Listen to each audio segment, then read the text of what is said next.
ex-girlfriend 27 female aborted our child impulsively at 5 months. Unsure how to handle.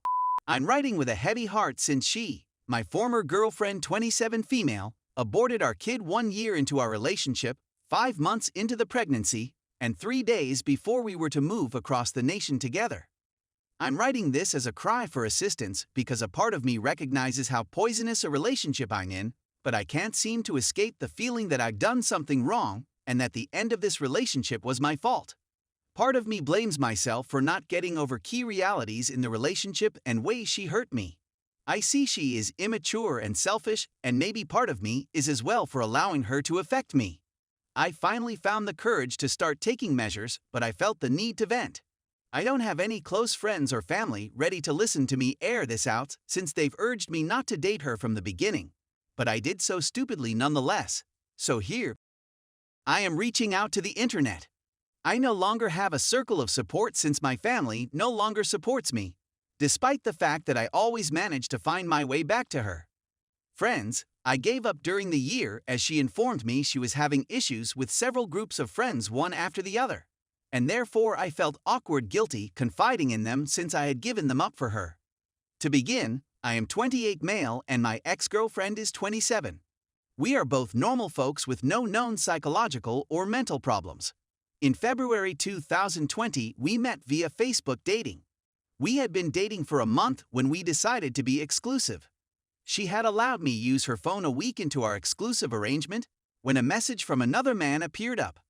I read it, and I discovered she was having with other individuals she met on the app based on her talks, and she was still talking to other men on the app, which I was oblivious of the whole time we were dating since she had told me she was only seeing me. I dismissed this as a result of our relationship being too fresh and her lack of affection for me. When confronted, she first lied to me before ultimately admitting it when I strongly informed her I had evidence. She said she wasn't committed to me, so she did what she did, and she was unsure about me. I remained anyhow, thinking to myself that maybe I had been confused in speaking with her about the parameters of this new connection. It ate at me the year we went out, and I always had insecurity and trust problems with her, which led to frequent disagreements.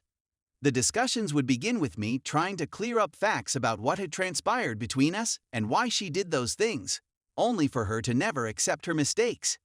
I was afraid that if she didn't accept her mistakes, she'd start cheating all over again. Because of my uneasiness over what happened between us, the disagreements usually ended with me apologizing. We both moved in together almost accidentally, mid-March 2020. Due to quarantine, and therefore over the course of the year we formed this toxic connection. Unintentionally, because of the lockdown, we began spending more and more time nights together and eventually decided to formally move in together. I wish I had seen the big red flags and character defects in her lying and cheating so early in the relationship, as well as her lack of remorse and continued attempt to fake her way out of it. Though it may have been intrusive of me, her going through my phone and deleting messages and friends from my social media / going through my messages and photos.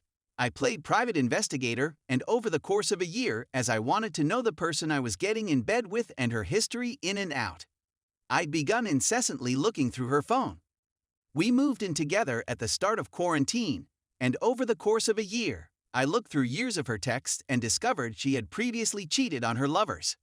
I questioned her about it as well, and it took months for her to eventually open up and tell me she changed because of me, and that people change when there's a reason to, referring to her turning from a cheater because of me and for me.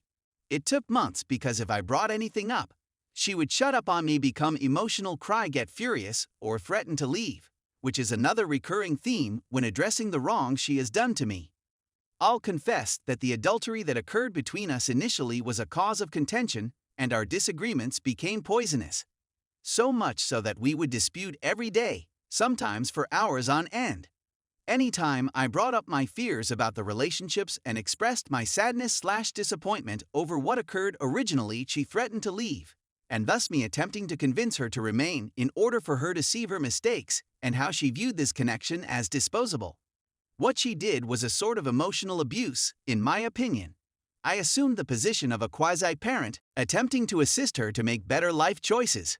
Being relatively successful at such a young age, I operated a highly successful company in my early 20s that enabled me to be financially independent. I believed I could encourage her to make smart decisions as well. I now recognize that attempting to assist someone with such moral flaws was a mistake, as was the emotional abuse and manipulation she subjected me to. Since we've been living together, she's threatened to leave on many occasions, and I've begged her not to. As a consequence, she phoned the cops on me in a few cases. I have never struck or hit her, but she has physically hit me many times. She confesses to fraudulently calling the cops on me. She has thrown stuff from my balcony on many occasions. She would continuously threaten to leave since she is aware that the place we reside in is dangerous, only to use her safety as a bargaining point. She once jumped over the balcony when I attempted to break up with her. The police were called, and she was hospitalized for 24 hours on suicide watch. She claims she is not suicidal, but she later tells me she did it to control me in the hopes that I would give in.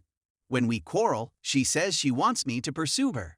I know I made a mistake in allowing her to remain, and I now understand she has no respect for me and will never have because of the times I've been there for her no matter what. Let's fast forward to about a year into our relationship. We discovered she was pregnant. We opted to retain the child. I had spent the whole year preparing to relocate for this girl, who was intending to attend college. Being financially independent, I chose to spend the following year liquidating my belongings in preparation for her relocation and for our future life and kid, not thinking of myself as I could be / live wherever I wanted. We had a significant dispute 3 days before relocating, 5 months into the pregnancy, and I left that night. I returned the following morning to see her cousin there. They called the cops on me, accusing me of trespassing and telling me to leave, while all my belongings were locked inside the apartment, with no way for me to get them or enter the premises since it was not in my name. A day later, she contacts me and informs me that she had an abortion. I couldn't believe it. I was torn. I decided to break all links with her, and because the apartment we had reserved for our cross-country relocation was in my name, I chose to go on my own. Big blunder. The first week, I messaged her and told her I was breaking up with her. A few days later, I messaged her again, this time guiltily apologizing for the anguish I had caused her and accepting responsibility for all that had transpired. I can't believe she's making me feel like I'm the one who did something wrong, and that the abortion was my responsibility. I couldn't help but think of all the good things we had. We eventually reconciled, and she moved in with her belongings. We broke up again last week after a stupid petty disagreement, and I realized she doesn't care about my well-being or safety and always puts herself first. I got the impression she had no guilt for the errors she committed or the sorrow she said she felt following the abortion. She said that she was delighted she had the abortion, and that she was still not over her ex from over 5 years ago. She stopped me from all kinds of contact since it was yet another instance of my doing wrong, and it has taken me this long to grasp her proclivity to emotionally torture me. Part of me believes that everything that has occurred is my fault, and that I, as the person I am, brought it all on myself. I'll confess that I'm not perfect, that I have a quick temper, and that I have insecurity/trust problems as a consequence of what occurred. That is why I keep returning to her. She argues she does not deserve the treatment and lack of concern for her emotional needs caused by my ranting and swearing, but I believe she purposefully pushes me to this point, as it drives me insane that she is never willing to accept her flaws. I'm not sure how to walk out of this relationship since it seems poisonous and manipulative to me, and she knows I care about her and would do everything for her. In exchange, I know she will end things with me without guilt or concern. How do I ensure that I entirely disconnect from this, while also coping with my sadness as a consequence of this roller coaster? I desperately want someone to tell me what an awful person she is. A part of me knows it, yet I keep coming back. My reason was pure love. Part of me believes I was weak and desperate, and that I used love as an excuse for being treated like a dog. I now understand the error of my ways and have taken efforts to remove her from my life. How can I be sure I stick to this? Many people have suggested that I visit a therapist, but I am so put off by the concept that maybe I just need that push. Even after the abortion, I believed we had a fighting chance, and we had a lengthy discussion about the whole relationship. But after our final disagreement and the last time I saw her, it's suddenly my fault since I can't move over the abortion in her eyes. Is there any relationship that has ever been repaired after such a horrific wreck?